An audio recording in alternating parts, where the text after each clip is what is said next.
She agreed to a 6-month contract to fake an engagement with a billionaire. But as the lines between lies and love blur, she never expected him to give up everything for her. And when he does, she's left wondering, was it all just a game? Or is this the one love she can't afford to lose? The morning air in New York carried the scent of freshly brewed coffee from the corner cafes, blending with the honks of impatient taxi drivers and the hurried footsteps of commuters rushing through the streets. The city was alive, relentless, and unforgiving. Emily Carter wiped the sweat from her forehead as she adjusted the blue cap shielding her eyes from the sun. In one hand, she clutched a cooler filled with bottles of water, the condensation trickling down the plastic. She moved through the sidewalks near Fifth Avenue, weaving between pedestrians, offering bottles for $1 each.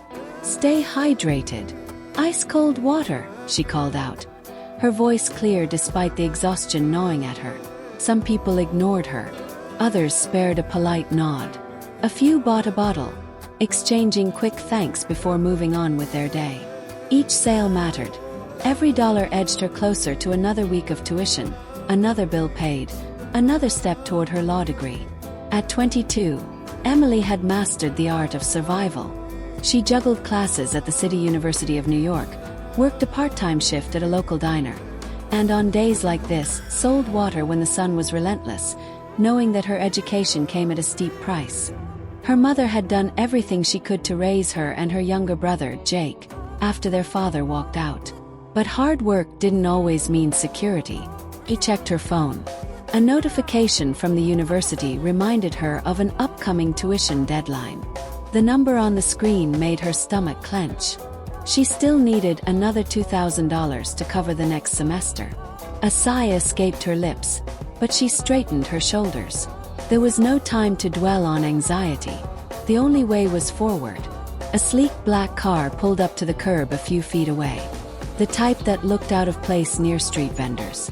The back door opened, and a man stepped out, adjusting the cuffs of his crisp navy blue suit.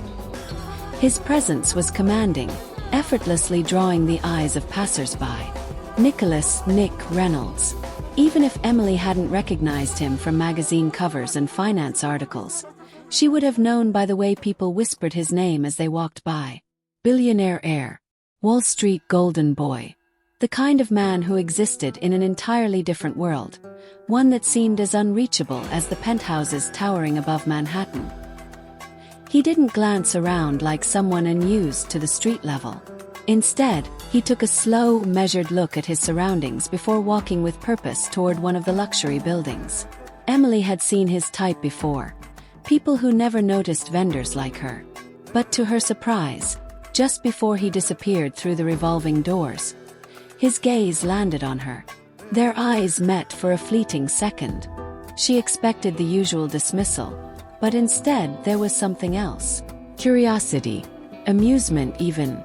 And then, just as quickly, he was gone. Emily shook her head, brushing off the moment. Men like him didn't concern themselves with people like her. A few hours passed before she finally packed up for the day, the weight of the cooler now lighter. She counted her earnings. Just over $70. Not bad, but nowhere near enough. She stuffed the cash into her bag and started the long walk home. Her apartment in Queens was modest, a far cry from the luxury of Manhattan. The small space was cramped with textbooks, her brother's schoolwork, and the constant hum of life just outside the window. "Hey, Em," Jake greeted her from the couch, eyes glued to his homework. At 16, he was already taller than her, his once boyish features sharpening with age. "Hey, champ. How was school?" "Same old." He glanced up, frowning. "You look exhausted. Did you eat?" Emily hesitated. "I will. Just had a long day." Jake didn't push, but the concern in his gaze was clear. She ruffled his hair, offering a tired smile. Later that night, as she lay in bed, the weight of her responsibilities settled over her like a heavy blanket. The tuition deadline loomed over her thoughts, a problem she couldn't yet solve. But she had to figure it out, she always did. She just didn't know that tomorrow would bring an opportunity she never expected. An opportunity in the form of Nicholas Reynolds. The next morning, Emily was back in her usual spot near Fifth Avenue, cooler in hand, ready for another long day. The city buzzed with its usual energy. Businesspeople in tailored suits, tourists snapping pictures, street vendors calling out their offerings. She had no idea her life was about to take a drastic turn. Just as she handed a bottle of water to an older man, a familiar presence emerged from a black car parked by the curb. Nicholas Reynolds. Emily stiffened, remembering their brief eye contact the day before. She hadn't thought much of it. People like him didn't think about people like her. But now he was walking directly toward her. "Water?" she asked, her voice steady despite her curiosity. Nick's sharp blue eyes studied her, as if assessing something deeper than her appearance. "Yes, please." He pulled out his wallet, handing her a crisp $100 bill. Emily blinked. "I don't have change for this. Keep it." His tone was casual, but his gaze remained fixed on her. "Actually, I'd like to talk to you for a minute." Her instincts screamed caution. She'd met plenty of rich men in the city, and not all of them had good intentions. "Look, if you're going to offer me some opportunity that sounds too good to be true, I'll pass." Nick smirked, amused by her straightforwardness. "You're sharp. That's good. But I'm not here to waste your time." He glanced at his watch. "I have a meeting soon. How about dinner instead?" "Tonight." Emily raised an eyebrow. "Why?" "Because I have a proposal for you." There it was. That rich man arrogance. As if everyone would just drop everything for him. But she also knew she couldn't afford to dismiss opportunities so quickly. Not when she was barely keeping her life together. She crossed her arms. "If this is some kind of date." "It's not," he interrupted smoothly. "Strictly business. No strings attached." Her skepticism remained, but curiosity won out. "Fine." He handed her a sleek business card. 7 o'clock. Ocean Prime. "Don't be late." And just like that, he turned and walked away, leaving her holding a $100 bill and a head full of questions. Emily hesitated before stepping into the upscale restaurant that evening. The elegant chandeliers cast a golden glow over the room, and the scent of seared steak and fine wine filled the air. She felt out of place in her simple black dress, but she forced herself to straighten her shoulders. A waiter guided her to a private table in the back, where Nick was already seated, sipping a glass of whiskey. "You came," he said, sounding unsurprised. "You didn't really give me a choice," she countered, sliding into the seat across from him. Nick chuckled, then leaned forward, fingers laced together. "I'll get straight to the point. I need a fiancé. Someone convincing enough to make my family believe I'm settling down." Emily blinked. "Excuse me. It's temporary. 6 months. You'll attend events with me, play the part, and in return, I'll cover all your tuition expenses." She stared at him, searching for any sign of a joke. "You want me to pretend to be your fiancé? Why?" His jaw tightened. "My mother is pushing me to get married. If I don't show her I'm serious about someone, she'll try to control my personal life even more than she already does." Emily let out a short laugh, shaking her head. "This is insane." "Maybe. But it's also beneficial for both of us." He took a sip of his drink. "You need money. I need a solution. This works." She opened her mouth to argue, then closed it. He wasn't wrong. The tuition deadline loomed over her, and this could solve everything. But was she really willing to entangle herself in a lie this big? Nick saw the hesitation in her eyes. "Take the night to think about it." He slid a black envelope across the table. "This is an advance. If you decide no, keep it anyway." Emily stared at the envelope, pulse racing. She knew that once she opened it, there would be no turning back. Emily spent the night staring at the black envelope on her small kitchen table. Her mind spun with doubts, possibilities, and the undeniable reality of her situation. Rent was due. Tuition deadlines were closing in. And in that envelope was enough money to ease those burdens, if only for a little while. By morning, she had made her decision. A week later, Emily stood in front of the grand entrance of the Reynolds estate, her palms slightly damp. The mansion loomed over her, an architectural marvel of wealth and power, nothing like the cramped apartment she shared with Jake. Nick had arranged everything: a wardrobe upgrade, etiquette coaching, even a fabricated backstory about how they had met at a charity event. It was all part of the illusion. As she adjusted the delicate bracelet on her wrist, the front doors swung open, revealing Samantha Reynolds, Nick's mother. "Miss Carter." Samantha's gaze was sharp, her tone clipped. "You're punctual. That's something at least." Emily straightened. "Mrs. Reynolds, it's a pleasure to meet you." Samantha eyed her like one might examine an art piece they weren't sure was authentic.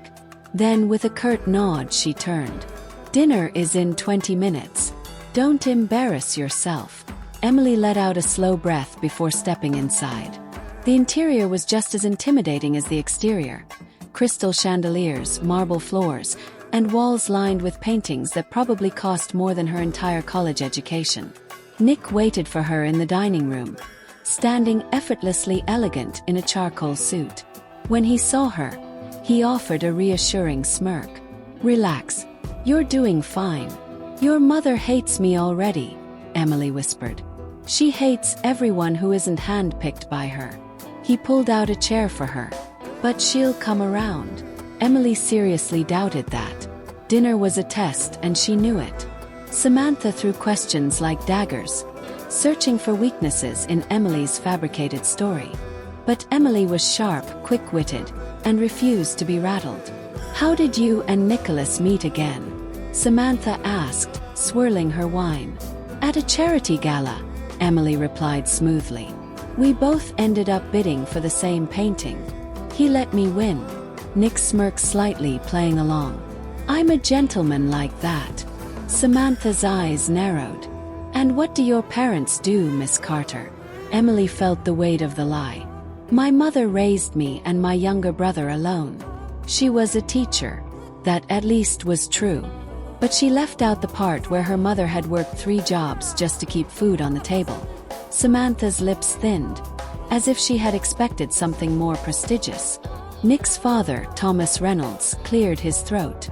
"Well, Nicholas, I must say, this is unexpected. You've never been one for settling down." Nick's expression remained neutral. People change. Samantha, however, wasn't convinced. And Emily knew this was only the beginning of her scrutiny. After dinner, as Nick walked her to the car, Emily sighed. "Your mom's going to be a problem." "She's always a problem," Nick said dryly. Then he looked at her. "But you handled her well." Emily exhaled, exhaustion creeping in. 6 months of this, huh? Nick opened the car door for her, his expression unreadable. 6 months. Unless you want out." She hesitated, then shook her head. "I'm in." Nick nodded, and as the car pulled away, Emily stared out the window, realizing that she had just stepped into an entirely different world, one she might not escape so easily. Emily quickly learned that living 2 lives was more exhausting than she had imagined. By day, she was still the hard-working law student, attending lectures, scribbling notes, and studying late into the night. But by evening, she transformed into the poised and elegant fiancée of Nicholas Reynolds, attending high society events, smiling at strangers who whispered about her behind champagne glasses. She barely had time to breathe. Between keeping up appearances and managing her real life, the walls between the two began to blur. One night, after a long charity gala, she returned home to find Jake waiting for her. His arms crossed. "You missed dinner," he said. Emily sighed, kicking off her heels. "I know, I'm sorry.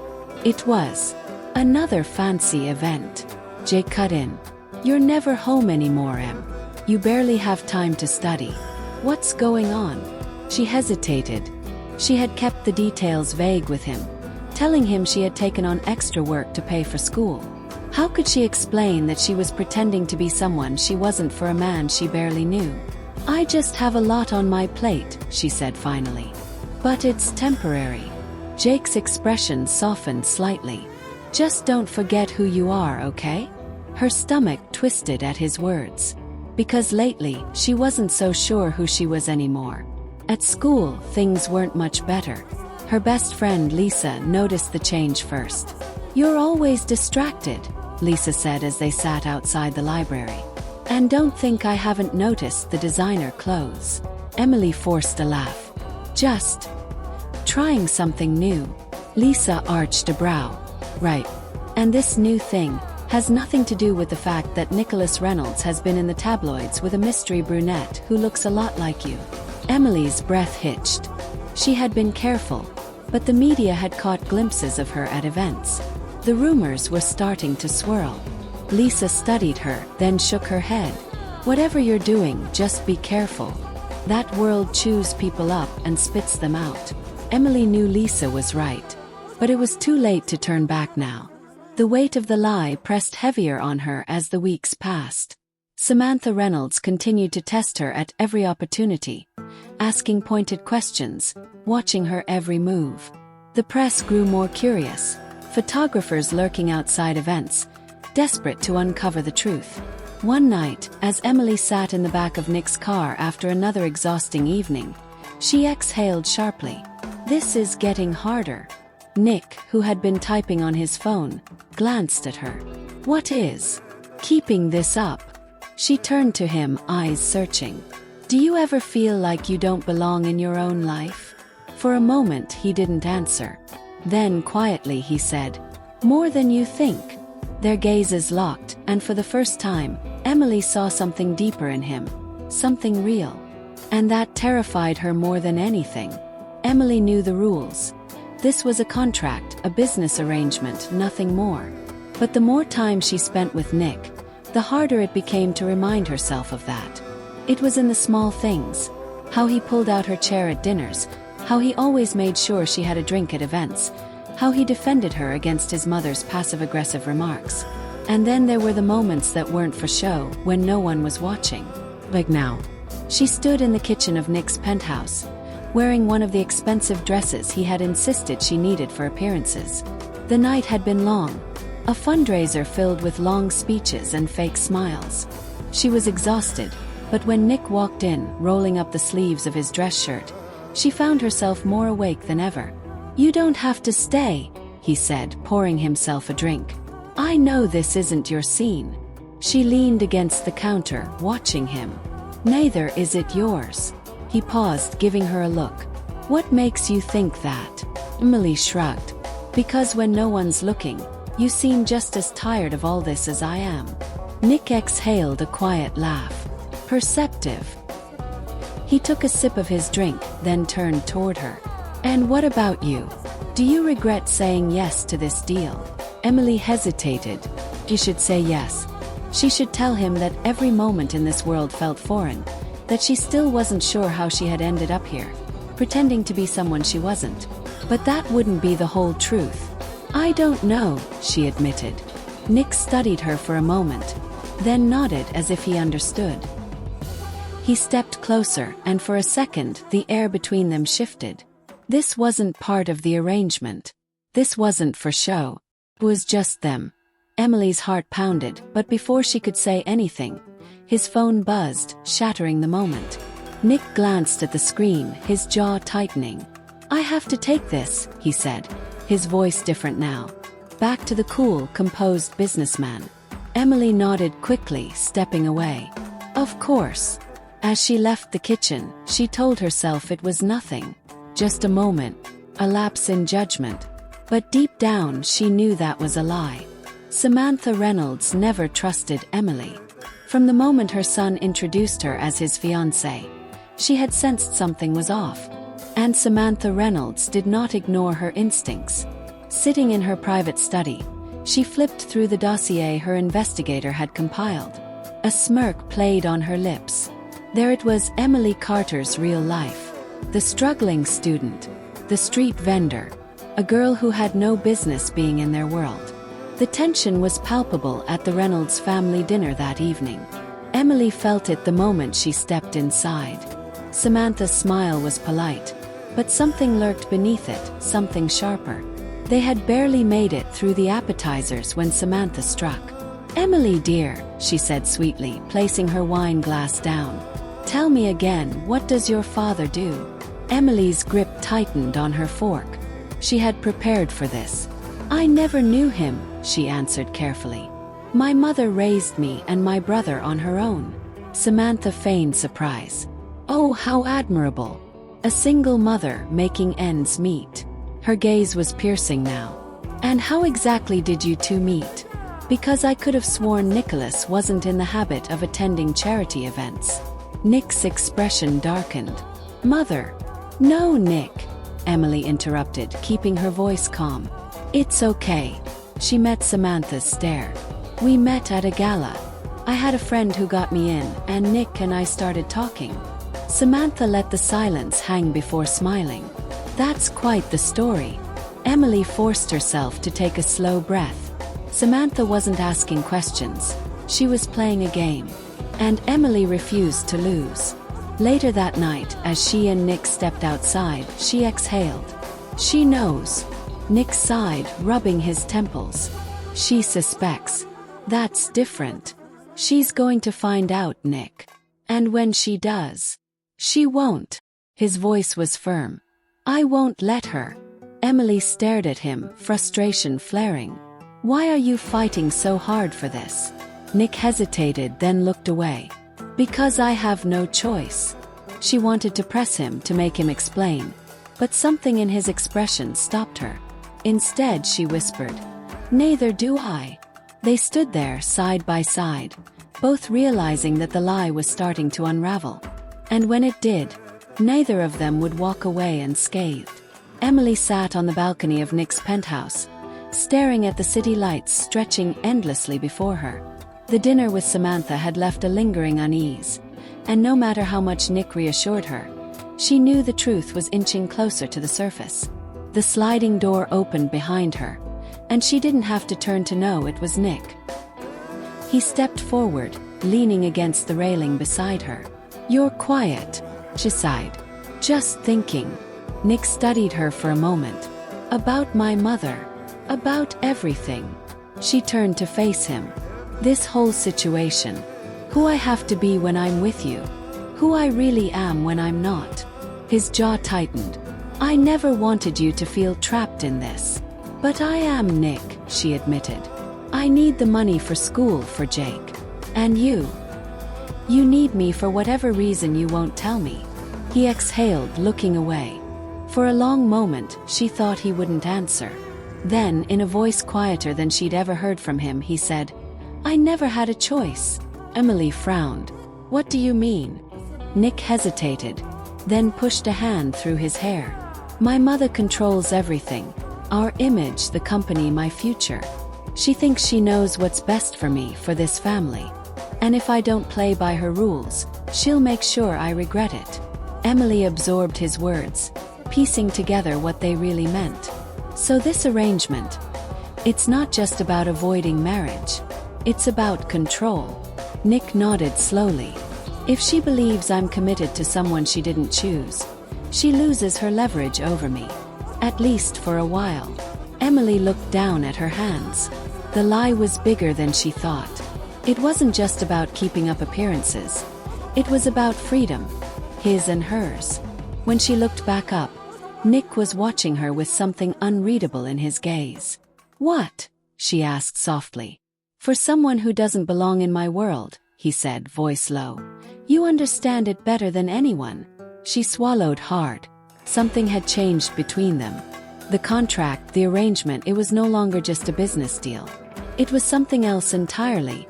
Something neither of them dared to name. Emily shifted, forcing a small smile. Well, I'm an excellent fake fiancé. It's part of the job. Nick chuckled, but the moment between them didn't break. If anything, it deepened. And for the first time since this started, Emily wondered if she was still pretending. Emily knew it was only a matter of time before the media caught on to their story. But when it finally happened, she wasn't prepared for the fallout. One morning, as she scrolled through her phone in a cafe near campus, her breath caught at a headline. Who is Nicholas Reynolds' mystery fiancé? Below it was a blurry paparazzi shot of her and Nick leaving an event, followed by a deep dive into her background. Her stomach twisted as she read the words. Raised in Queens, worked as a street vendor, struggling law student. They had exposed her entire life. Her phone buzzed, and she saw Lisa's name flash on the screen. Taking a deep breath, she answered. Emily, Lisa said, her voice sharp. What the hell is this? You're engaged to Nicholas Reynolds. And I'm reading about it in the news. Emily squeezed her eyes shut. It's complicated. Clearly, Lisa snapped. Are you okay? Emily hesitated. She wasn't sure how to answer that. I don't know. Before Lisa could say more, another call came through. Nick. I have to go, Emily said quickly, switching the line. Are you seeing the headlines? Nick's voice was calm, but there was an edge to it. I am. She swallowed. What do? We control the narrative. His tone was firm. Meet me at my office. We need to strategize before this gets worse. Emily hung up, her pulse racing. She had known this would happen eventually. But now that it had, the weight of their lie felt heavier than ever. And for the first time she wondered, was this really just about keeping up appearances? Or had they already lost control of the game? Emily sat across from Nick in his office, the weight of the headlines pressing down on her like a physical force. His assistant had brought coffee, but she barely touched hers. Her stomach was too twisted in knots to drink anything. Nick leaned back in his chair, his jaw tight as he scanned another article on his phone. The press isn't letting up. They're already speculating whether or not you're after my money. Emily let out a humorless laugh. Of course they are. He set his phone down and looked at her. We can still manage this. A public interview, a controlled statement. No, she cut in, shaking her head. I don't want to keep playing this game, Nick. His brows furrowed. Emily, this was supposed to be 6 months. We're almost there. Her voice wavered, but she forced herself to stay firm. And I think it's time to end it. Nick's expression remained unreadable, but something flickered in his eyes. Something she didn't want to name. So that's it. Emily inhaled deeply. It has to be. The silence between them stretched, heavy and unspoken. Then finally Nick nodded, his face unreadable. I'll handle the press. She stood, feeling like she was walking away from more than just a contract. Goodbye, Nick. She turned and left before she could change her mind. And as she stepped out of the office and into the busy New York streets, she told herself she was doing the right thing. That leaving was the only option. But why did it feel like she was making the biggest mistake of her life? Nick sat in his office long after Emily had left, staring at the space where she had been. The silence felt louder than the usual chaos of his life. He had told himself that this arrangement was just a means to an end. That losing her wouldn't matter. But it did. For the first time in his life, he felt powerless. His mother's voice broke the silence as she entered without knocking. I assume you've seen the latest articles. Nick exhaled slowly, bracing himself. I have. Samantha took a seat, crossing her legs. She's gone. It's time to end this nonsense and focus on your future. Nick clenched his jaw. My future isn't yours to dictate. Oh, but it is, she said smoothly. The company, the wealth, the reputation. It all depends on you making the right choices. And that girl. She was a mistake. Something inside him snapped. No, Mother. The mistake was letting you control my life for this long. Samantha's eyes narrowed. What are you saying? Nick stood, his voice steady. I'm done. I'm walking away from all of it. He scoffed. Don't be ridiculous. You wouldn't throw away your inheritance. I just did. He grabbed his phone, dialing his lawyer. Draft the papers. I'm stepping down from Reynolds Enterprises. Samantha's face paled. Nick, I'd rather have nothing than be part of something that keeps me from the only person who ever made me feel free. He didn't wait for her response. He was already out the door, already moving, already chasing what truly mattered. Emily sat at her kitchen table, Staring at the textbooks she had no motivation to read. The apartment felt emptier than usual, despite Jake being home. A knock at the door startled her. When she opened it, Nick stood there, slightly out of breath, eyes searching hers. "What are you doing here?" she whispered. "I walked away," he said, his voice raw. "From the company, from the money, from everything that kept me from being with you." Her breath hitched. "Nick, I don't care about any of it, Emily. I care about you." Tears burned at the corners of her eyes. "You gave up everything. For the first thing that's ever felt real." And as he stepped closer, as she let herself fall into his arms, she knew. This wasn't a contract anymore. This was love. She agreed to a 6-month contract to fake an engagement with a billionaire. But as the lines between lies and love blur, she never expected him to give up everything for her. Now, faced with the truth, she has to decide. Was this all just an illusion, or has she found the one thing money can't buy? What would you do if love and sacrifice came at the same price? Click on the video on your screen to continue this journey of self-discovery and see how Emily and Nick's story unfolds. And don't forget to subscribe to the channel so you never miss a story that makes you question.